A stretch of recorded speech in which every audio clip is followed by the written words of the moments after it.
नमस्कार, मैं संदीप। अग्निपथ योजना में बहुत बड़ा खेल हुआ है। दोस्तों, खेल क्यों हुआ है? आखिरकार क्या कारण था कि अग्निपथ योजना लाई गई?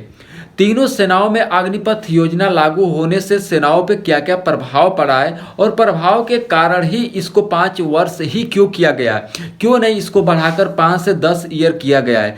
पहले इंडियन आर्मी में जो भी कैंडिडेट अगर भर्ती हो जाता था, जिनका सिलेक्शन हो जाता था, उनको 15 से लेकर 25 साल तक सेना में सेवा करने का अवसर मिल रहा था। लेकिन जब से अग्निपथ योजना लागू की गई है, अब सिर्फ युवाओं को 5 ईयर ही देश में सेवा करने के लिए मौका मिलेगा। लेकिन 5 साल के बाद उनको रिटायरमेंट कर दिया जाएगा और 25% युवाओं को उसमें रखा जाएगा। लेकिन अभी तक ये भी कन्फर्म नहीं हुआ है कि आखिरकार जो 25% युवाओं को रखा जाएगा वह कौन युवा होंगे। जीडी वाले होंगे कि टेक्निकल वाले होंगे कि ट्रेडमैन वाले होंगे कि क्लर्की वाले होंगे, या जो रिलेशनशिप की भर्ती देख रहे हैं वे हो गए। अभी तक इसका कोई मतलब कि जिक्र नहीं किया गया है। दोस्तों, इतना ही नहीं, इंडियन आर्मी में बहुत बड़ा बदलाव भी होगा।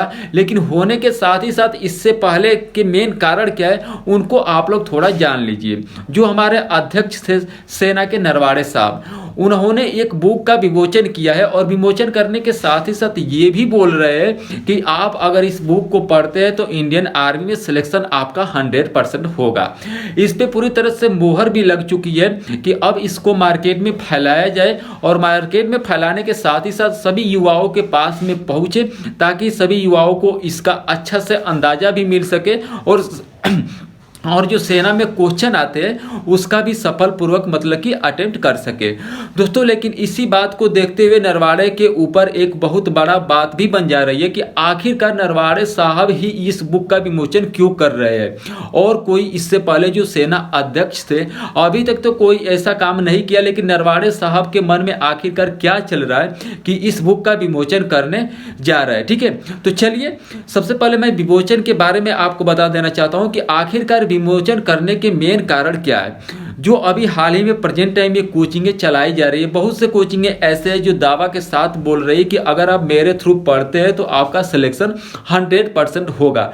लेकिन क्या आप नरवाड़े की बुक पढ़ेंगे तो आपका सिलेक्शन होगा या नहीं होगा? लेकिन अभी तक इस बात का कोई जिक्र नहीं किया गया कि नरवाड़े साहब जो क्वेश्चन उसमें डाले हैं वे क्वेश्चन कहाँ से लिया गया है, आखिरकार वह क्वेश्चन कैसा है। अगर ऐसी बात बताई जाती है तब तो सेंटर में जो भी आर्मी के अंदर कैंप्स में जो क्वेश्चन अटेम्प्ट करते हैं, जो क्वेश्चन बनता है, इससे काफ़ी तौर पे लोगों को फायदा भी होगा और नुकसान भी होगा। और सेना के ऊपर बहुत से लोगों की टिप्पणियां भी उठाई जाएगी कि आखिरकार नरवाड़े जो क्वेश्चन बनाते हैं, जो भी इंडियन आर्मी में क्वेश्चन कराया जाता है सभी सेंटरों पे, तो नरवाड़े साहब जब अध्यक्ष थे तो उनको क्वेश्चन दिखाया जा रहा था कि इंडियन आर्मी में क्वेश्चन इसी प्रकार से बन रहा है। हो सके तो नरवाड़े साहब उसी क्वेश्चन का 2 कॉपी कर लिए हो, लेकिन ऐसा माना नहीं जा रहा है। ठीक है, आगे जो भी प्रोसेस होगा मैं आपको पूरी जानकारी डिटेल में बताऊंगा। लेकिन जो अग्निपथ योजना लागू की गई थी दोस्तों, उसमें क्या हुआ था, जो फर्स्ट अटेम्प्ट गृह मंत्री से इसको इस पे जो हस्ताक्षर मिली थी वो सेनाओं में 20,000 पर मंथ देने की घोषणा की गई थी। यानी कि जो अग्निपथ योजना से इंडियन आर्मी में या नेवी में या एयरफोर्स में भर्ती होगा उसको 20,000 पर मंथ सैलरी दी जाएगी। लेकिन जब नरवाड़े साहब थे उस समय उन्होंने बात को इनकार कर दिया, बोले कि नहीं, जब सेना को 20,000 रुपया पर मंथ दी जाएगी तो सेना का मेन मकसद ही क्या रह जाएगा। तो 20,000 से बढ़ाकर उसको 30,000 पर मंथ कर दिया गया।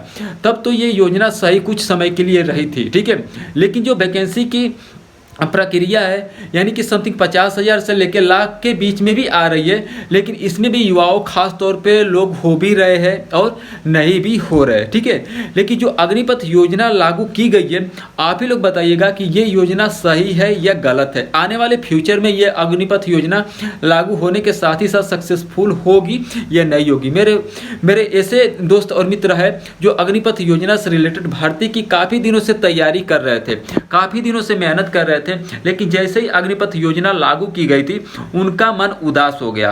क्योंकि नरवाड़े साहब की अध्यक्षता में ही नहीं बल्कि जो इंडियन आर्मी के प्रेजेंट टाइम में सीडीएस है और जो अध्यक्ष है उसके, उन्होंने कार्यकाल के दौरान बोल दिया कि सेना में भर्ती वही लोग हो पाएंगे जो पहली बार 10th पास करके इंडियन आर्मी की भर्ती देख रहे हैं। अब फर्जीवाड़ा काम नहीं चलेगा और ये अग्निपथ योजना 5 ईयर के लिए की जाएगी।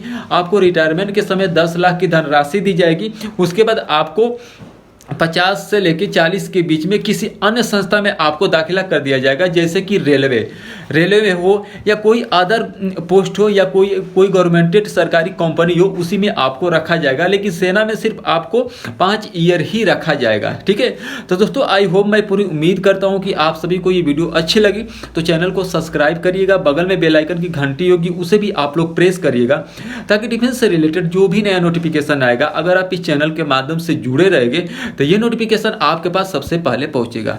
तो दोस्तों तब तक के लिए जय हिंद, जय भारत।